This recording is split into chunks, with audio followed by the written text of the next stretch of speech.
Dobrý deň, milé dámy a moji verní face yogis alebo tvároví jogíni. Vítam vás na útorkovej tvárovej joge a dnes si spoločne posvietime na nazolabiálne kontúry a teda predchádzanie vrások alebo teda nosoústne kontúry. Ako už dobre viete, sú tu dve zlaté pravidlá, ktoré je super dodržiavať, a to znamená, ak cítite akúkoľvek bolesť pri cvičení tvárovej jogy, je dobre prestať a vrátiť sa k nej s tým, že ale vyvíjate menší tlak na dané svalové partie. A potom, ak aktuálne cvičíte s make-upom na tvári, je to v poriadku, kľudne môžete pokračovať, len ak sa teda chcete venovať tvárovej joge denne, čo je v podstate najlepšie a vítané, pretože vtedy uvidíte naozaj aj výsledky, je dobré mať potom čisté ruky a čistú tvár a tak v podstate cvičiť tvárovú jogu. Tak dajme sa spolu do toho. Najprv ale začneme krátkou tvárovou relaxáciou, pretože verím, že je dobré zrelaxovať či už myseľ, ale aj teda telo a tvár. Takže ak môžete, položte si vaše nohy na zem, kľudne si zatvorte oči a spolu sa nadýchneme a teda aj vydýchneme 4 krát. Takže môžeme začať. Nádych a výdych.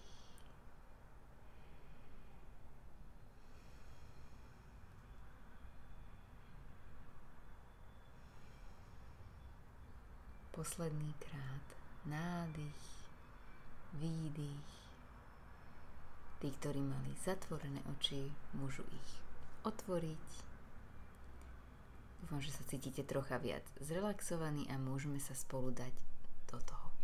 Tak, a najprv začneme tým, že si aplikujeme 2-3 kvapky vašho obľúbeného oleja. Ja už na sebe nejakú tú vrstvu mám, nakoľko som sa pripravovala. Kľudne začnite od krku, pekne na celú tvár.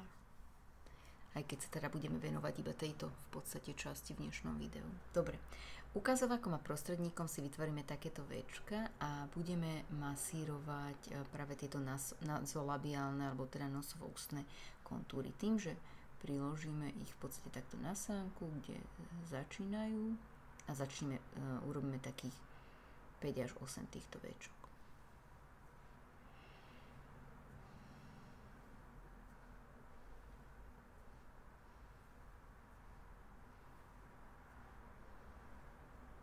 Kľudne pokračujte, kým teda ja budeme rozprávať, prečo v podstate cvičíme tieto cviky.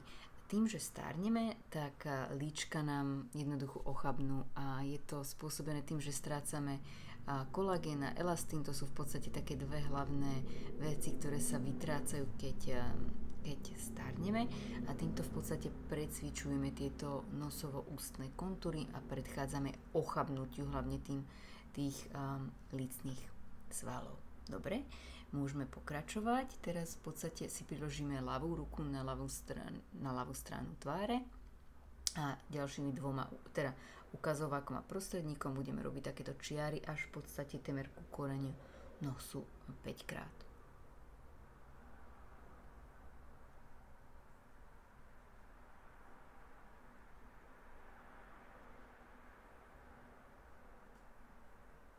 A to isté v podstate aj na druhú stranu, v môjom prípade to bude teda pravá strana tváre.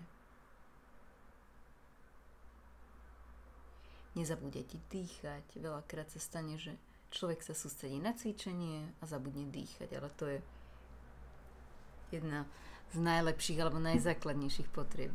Však teraz budeme pokračovať a budeme v podstate iba takto jemne klepkať na tieto naše nosovo-ústne línie. Minimálne 5-6 krát.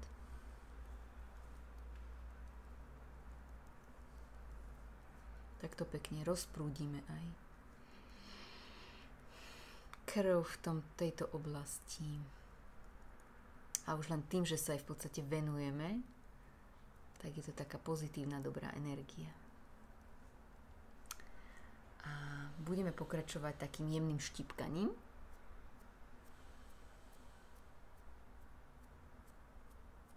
Minimálne 5 až 8 krát. štipkate tak, že štipnete a tak potočíte, aby ste naozaj sa dostali cez všetky tie 3 vrstvy pleti, ktorú teda máme. OK.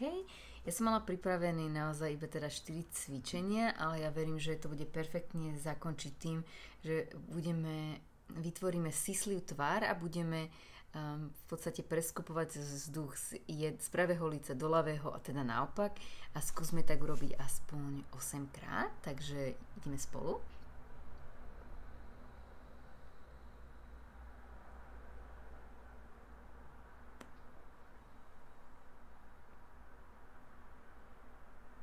Ja som sa už úplne stratila, priznám sa, tak správame ešte raz alebo 2-krát a týmto potom už úplne ukončíme.